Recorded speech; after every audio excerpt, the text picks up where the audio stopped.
Then of course she's sick also. She's losing her hair, and all of that is happening. And in the meantime, I was doing everything and anything to keep floating and not sinking. Um, Yes.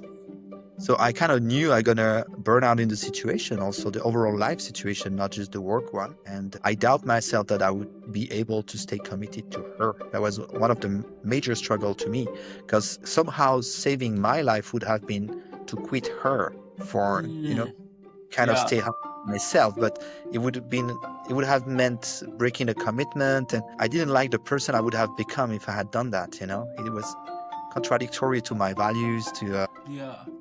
all of that. So I had no escape really, but that was my inner struggle. Welcome to The Climb, where I help Christian men live fully, lead boldly, and leave a legacy that matters. I'm your host, Teko Bailey, husband, father, life coach, and your guide in the climb. Whether you're navigating fatherhood, building a business, or simply longing to live more purpose, this is the space to rise.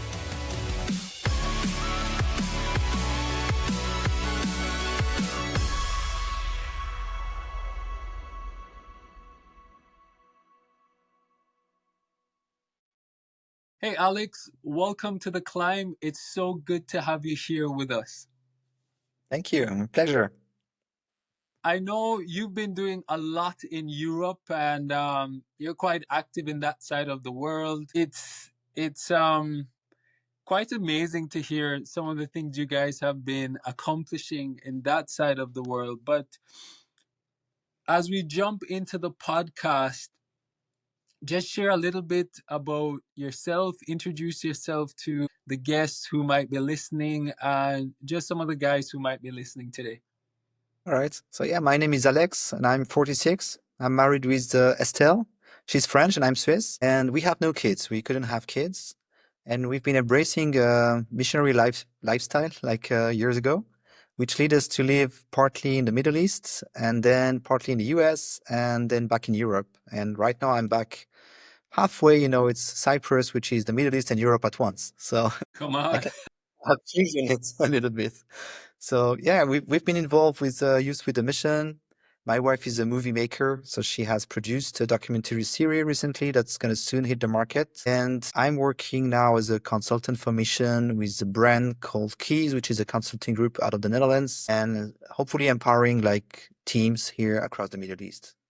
Mhm. Awesome. Wow. Any chance I can get a quick flight over to Cyprus right now? I hear the weather is quite nice over that side of the world. Yeah, sure. Yeah, you should come. Actually, May is people's favorite month apparently because it's before like it's really cooking, but it's very nice. And Did you the say day May? in May, yeah, the In days are May. long. Okay. Awesome. Well, I Yeah. have to make some plans for maybe next year then and see if I find some good tickets. Alex, I know you've had different seasons in your life, different challenges, but just looking at you, people couldn't just look and tell that you've been through some fiery seasons and some very challenging one. Well, one of the things I know is that every man's journey has a climb in it, a season of where he's in the valley and he's climbing up the hill and trying to get to that mountaintop. And in order to get there are different people who has to come alongside him, different things that he has to do to overcome those seasons and make it to the end. And so if you would share with me a season in your life that was challenging, or maybe you felt like it wouldn't end, what was that season like for you? Yeah, I have one, and I know we mentioned it together, so that's the one I need to mention now, which is when at one point we were back from the mission field out of Kona in Canada, where you are, and it was cold. And then soon after in Switzerland, we were on furlough for like 3 to 4 weeks, supposedly. And my wife got diagnosed with a breast cancer. And so she didn't have a strong health before that. So we were suspecting something, but hopefully not a cancer. So still, it was like a lightning in the blue sky because we thought it could be anything else. Um, and then I had to take a job. So our finance were drained at this point, and Wow. we were back in Switzerland. And like the week before, we should have gone to Cyprus in the Middle East to start a discipleship school over here. Suddenly everything needed to stop because she needed to go through treatments and she needed to fight for her life. So, and of course, I was the natural helper for her. But at the Mm-hmm. same time, I was going through my own grieving process because for 1 year we had chosen to be in Kona, Hawaii, for her to pursue a dream of working with a filmmaking crew. I mean, Yeah. a creative studio there. And it was supposed to be my turn to go then in Cyprus and to work here in the Middle East. And this hasn't come until 8 years after that, or 9 years after that. So we were in Switzerland. I had to find a job. I had to cancel all the plans made for the Middle East. And I had to find an apartment and I had to find a way just to sustain ourselves.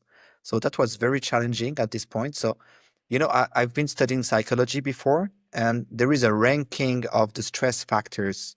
And I have all the top ones, like relocation, lack of finances, spouse might die, Wow. you don't know what's coming next, and you are Wow. grieving like a project that was planned. So it's not just the relocation; it's also stopping the next thing you were supposed to do. So all five like top stress factors, I had all of them at the moment, and on top of that, I started a job like I've just been in a rehab center, and 2 weeks into it, where I was just supposed to do a replacement. Three people left because the middle management went burnout and was kind of fired without being recognized for his burnout, really. And three other people were angry and also left. So there Wow. were so many open positions that they offered me any of it, and I ended up staying. And it's only later in life when I started working as a mental health nurse, as a self-employed, I had to Yes. prove how many years I was under supervision in order to work on my own. And I had to look at the organigram of that very shelter where I was working, and I was in charge of the healthcare. And my 80% job at the healthcare center covered 270 full-time equivalents. Wow. So it was so high. I had no clue about it. So then I figured, man, this it's not for no reason that you went burnout during those 6 months. Yes. It Yes. lasted for 6 months and I was burnout. But I was doing everything and anything. There was treatments, so driving Estelle to hospitals, taking care of the household, and I had night shifts in the workplace, all of Don't it. tell don't tell me that part yet, because I want to slowly kind of Okay. transition into the different sections, and just kind of pause a little so it can soak in for the listener. Mhm. You had a plan in terms of some of the things you wanted to do and was kind of working towards that, and then out of the blue came this cancer, throwing all of that on, and so you had to pivot so quickly. I can't imagine how stormy that might feel. It's almost have been being in the literally in the middle of a storm. um how did you not break in the midst of all of these things that were quickly changing so suddenly, so quickly? And as you've said, you scored in all the top 5 levels of stress. How did you not break? Honestly, I think it was survival mode. I kind of actually, at least emotionally, I think I have shut down quite a bit, especially the grieving process that I should have done about my desired future for the Middle East. Yeah. So this part, I couldn't grieve it until later in the process when I was burnout. And also for my wife, I was like, man, I would need to be the strong link. I'm gonna have to do things. So I couldn't really collapse. It was not an option because if I was collapsing, what would have happened? I Yeah. remember we had the diagnosis on a Friday morning, 11 o'clock. So we decided to stay out for lunch, not to meet with my parents who were living at this same meal. And then I was like, okay, this afternoon I had to cancel the Middle East, find an apartment, find a job. This is the three things I need to do before the weekend. All in one afternoon. Actually, yeah, I sent an email we already had a lineup of speakers for DTS in Wow. Cyprus. And I just sent them an email to cancel it all. And I sent an email to my aunt, who my uncle had just divorced, and I knew he had his office in the house and he had moved out of the house. So there was a Yes. spare room and a spare office. So I was like, "Hey, can we move in with you?" Because we had nowhere to go. We had actually until the end of the next week to move, and we were Friday afternoon. So that was my best ask. He was, "Oh, I know she has an empty space." And she's supportive to us, so why don't I go to her place? Which is what we did. The the Yes. the not so good part is that my uncle learned it by other people because we had so much to manage that I didn't tell my uncle. So I don't know how he felt about it, but he stopped supporting us after that. Yeah. So yeah, that was this bumpy afternoon, and I sent the letter to the speakers we had in the Middle East saying, "We no longer come in. Estelle had cancer," and that's it. That's what I said. And then trying to look for a job, I just called my former job. That it was a job I had when we were once kicked out of Israel, and I ended up being 6 months back in Switzerland. So at this point, I had replaced a friend who was actually having a burnout, and I replaced the guy for 6 months. But I had a blast. It was a good job for me, seriously, and I was not as committed as he was, probably because I was a newcomer, and it was not as demanding on me that it has been on them over time. And he had 4 kids, I had no kids. Yeah, very different setup. So and so I called those guys again, and I was like, "Hey, do you have a job?" And say, "Yeah, someone broke his ankle at volleyball, so you can replace him, but it's maybe another 2 to 4 weeks for like a sixty Yes. percent." And that's what I had granted. It was 60% for 2 or 4 weeks, and I jumped in. But at the end of the second week, they say, "Hey, you can't stay much longer because 3 people are leaving." Wow. That's how it unfolded. Wow. Wow. What was the biggest internal battle that you said you were facing at that time? Your wife is sick. You have to now quickly get this job. Your plan's not quite working out to transition to the Middle East. What was happening internally? How were you processing? Yeah, it's a good question. I really felt I was between a rock and a hard place. There was no escape, and probably it participated into the burnout, even though the defining factor is always like the dysfunctional governance at work and the overload of work in general. But still, I was like, man, am I even able to do it? So I really Yeah. doubt whether I could go through it because unconsciously, maybe I knew I would collapse at one point. But the question is where and why. And so I was really doubting myself that I could even keep my commitment to my wife. I was like, man, she might be mutilated because of the cancer and she might Mm-hmm. die anyway. So, it really challenged my attachment to her because I was like, she might die anyway, you know? Yeah. Uh, what do I do in such a situation, And so Wow. I had a hard time and then of course she's sick also. She's losing her hair and all of that is happening. And in the meantime, I was doing everything and anything to keep floating and not sinking. Yes. So I kind of knew I gonna burn out in the situation, also the overall life situation, not just the work one. And I doubt myself that I would be able to stay committed to her. That was one of the major struggle to me, because somehow saving my life would have been to quit her for, Mm. kind of Yeah. stay out myself, but it would have meant breaking a commitment, and I didn't like the person I would have become if I had done that. It was contradictory to my values, to Yeah. all of that. So I had no escape really, but that was my inner struggle. Did you feel at any point that God left you guys? Did you feel like God was there? How was that? When things like these happen and you think you know God, you think he's with you, and then this happens, how was that time for you? How did you see God? Did he feel close? How was that for you? Close, not necessarily. That would be an overstatement. But I never blame God for what happened. There is Hmm. sickness in the world. It doesn't hit only the others. So the fact that my Yeah. wife had cancer, Yeah. it's part of the deal being alive. So I never argue or raise my fist to God because of the circumstances. Circumstances are Yeah. circumstances, and they are like the trials, and it tests your faith. Would you run from God or run to God, kind of thing. But Yeah. I was neither fully in one, neither fully in the other, because I couldn't say I was distant with God, but I was just overloaded with work. And maybe the part that I was not close enough with God was the one of trusting Him, maybe quitting my job, taking care Mm. of my wife, despite the risk of not having the resources to do so. Maybe that could have been the other way to survive the complexity of the situation. And probably I should. When I'm looking back, I'm like, maybe I should have had the faith that the Lord would provide, and I didn't have to be at a job and burn myself out.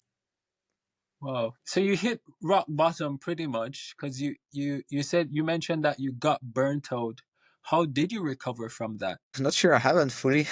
You know, but it took me forever, and I mean, now I'm years after that too, so things Yeah. have changed. The energy Yeah. levels, stuff like evolved, but it took me like forever. Seriously, it happened like in March, and I had finally a job through circumstances that were like of God. Yes. Only maybe December 1st. So we are talking about 10 months later. Yeah. and I wasn't really able to do anything in between. Seriously, my sleeping pattern were fully jeopardized. I was sleeping when I didn't need to, and I couldn't sleep when I was supposed to. Wow. And I was super averse to any kind of stress. I was telling people what you feel when you're burnout is like you're driving a car, but like a cart, on a Hmm. bumpy. So it's made for sleek surfaces, but every single little thing like hits you so hard. Bumpy. Yeah, just like the phone's ringing, that's too much. Or you figure you have emails to answer, and it's you cannot handle it. You're under so much stress. So anything that could bring us any relational tensions, you can cope with it. You just can't. Yeah. You're not allowed. I mean, you're not. Yeah, you cannot just taking something in on top of what you're dealing with. And so this lasted for quite a while. So I was watching Netflix, with headsets on, and I've done all sorts of things. I was closing the windows because the birds were singing. This kind of things. Yeah. It goes under your skin. Every single thing. I was asking my wife to speak, like to shush. She was in the next room speaking at the phone, but it was too much for Wow. me. So Really. everything is turned up uh, another level. It's Yeah, yeah, very sensitivity is very high. yeah, exactly. And for me, especially, and that's probably things that I haven't fully recovered to, is that I'm very averse to divide attention. For Hmm. instance, like we have friends at home with the kids and the two parents, and they are making noise, and we have two sets of conversation between the adults. Like Yeah. it's too much. I'm drained after only a single hour. It's not my Wow. environment anymore. So I that this is something I haven't fully recovered from. And whenever my attention is jeopardized, I have a harder time to get back to what I was focusing on. So I really need a space and some quietness to a new level. That's probably the one thing I haven't recovered fully yet, and So maybe never. a guy like you, you've been through so much, supporting your wife, changing your plans, literally being burnt out, and still being committed along the journey, still trusting God, still believing, and still pursuing the things that He's called you to. Was there ever a time in that season when it felt like there was no light at the end of the tunnel? Yes, but it was even later than that because as long as you are in the treatment and recovery process, things are expected. Yeah. But when you see that the recovery is not as good as you thought it would, there is like recovery on paper. There's no cancer, but Yeah. there's no like health either. And then my wife got diagnosed with a heavy metal intoxication that she still carries today, and probably Oh, was because of the cancer or the reason why yeah. was recovering as fast as others would have. So those were looking like no end to that tunnel. And Yes. it hit me a little later than that. Because my own tunnel, let's say if it's my burnout, there was another tunnel for a couple, which was living with a sick wife, and that has a lot of also limitation and has to set a Yes. lot of boundaries also for herself. It's Yes. not just wise, but it's not just what you put in your plate and how you choose to eat, but it's also how much you can handle being around people. And now in the Middle East, for instance, it's like we're supposed to speak in English, but concentration wise, with heavy metal intoxication, you have a foggy brain. So she speaks less English today than she was when we were 10 years ago in Kona, Hawaii, for instance. Wow. It's harder for her, even though she has practiced more ever since, but she also has lost some. And just the fact that she cannot be concentrated as long as she used to be, Yes. also side effect from the treatment of the cancer itself. So this Yes. has lasting effect that not many people would tell you about. And we've learned things like on the go because it's not like doctors, they won't tell you, you can treat it, but this is the side effects. They say you have to treat it or you die. And the side Yes. effect you discover later and deal Side with it. effects, regardless of the side effects, you pretty much don't have any choice. Exactly. And side effect they will tell you about is like, oh, you're gonna have this injection, it's gonna do this and that, and you're gonna suffer for this next week. But they never tell you like it's gonna mess up all your hormones and that's gonna last for years and Yeah. you would just be older, aged because of what you've been through, Yeah. like in one go. So for me, it was my midlife crisis almost there because I was about 38 at the time, Yeah. 37. So it was Yeah. a bit too early to have a midlife crisis, but I had because we had this relocation back home, which was pretty much like a missionary reentry kind of pattern. But at the Yeah. same time, I went through all the struggle of figuring out how we would age together with my wife, because not only she was sick and could have died, but she was also having gone. I mean, she had gone through some hardship, and would definitely be an older person at the end of the journey. And how Yes. would I how would I how would I deal with it? That was tough. What kept you through all of this? If somebody who is going through a similar challenge, a similar journey, and feels like, you know what, I can't do this, they're on the verge of giving up, whether it's on their marriage or on the journey and just throwing in the tunnel, what kept you going? What sustained you? And how could you share that to encourage the man who might be going through something similar as this? Probably first, I always thought this something you learn out of adversity. So for me, it's part of my learning curve. So it's not all wasted that you go through things. That's kind of Yeah, a mindset already. And then there's probably a mix of faithfulness and cowardice, cowardness. I mean, I was not in a place where I could take a choice to restart my life. Seriously, yeah, maybe the first 6 months before I was burnout, I could have left my wife and yeah, yeah, run my own way. yes, But I haven't, probably out of faithfulness and because I wouldn't like the person I would become if I had done that. Seriously, I yeah, couldn't see myself in the mirror again. So it's a matter of value, I think. It's a matter of yeah, commitment.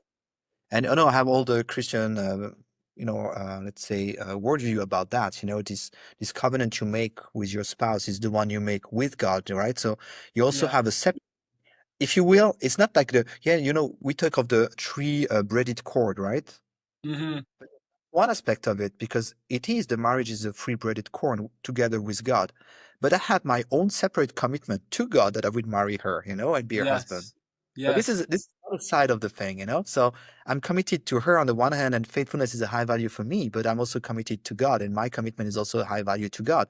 So in the process of figuring out, hey, do I still marry or do I run away? yeah, You have two separate commitment to break, which was probably too much for me to break in the first place. wow, So taking the time to figure this out, I was probably caught into the burnout and wouldn't have the resource to do so anyway.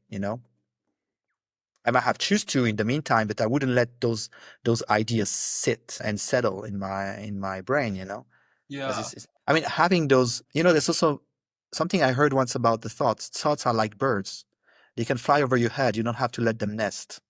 So that's a good there is, one. there is some birds that you need to chase away because you don't want Yes, them. You don't want them to poop on you, right? And you don't want them to nest there because you don't want those exactly, your thoughts. They are just thoughts. They're not yours. So I exactly, try not to make every thought mine, because that's yes, where the spiritual warfare is happening, is in the area of thought. Because we have to be in the renewing of our mind, right? Like Roman 12 says. So renew your mind is a continuous process. So we have continuously to fight some thoughts. Because if yes, we don't, that's why people they become like, I don't know, queer Christian kind of thing. They yeah, had they let settle at one point. They were yes, not for the renewing of the mind according to what the Bible is telling them. And I was very much like agreeing that the Bible is almost like the manual for life, and it would tell us everything that we need to be and we need to do and we need to think. And we yeah, tend to forget sometimes the thinking part. So exactly.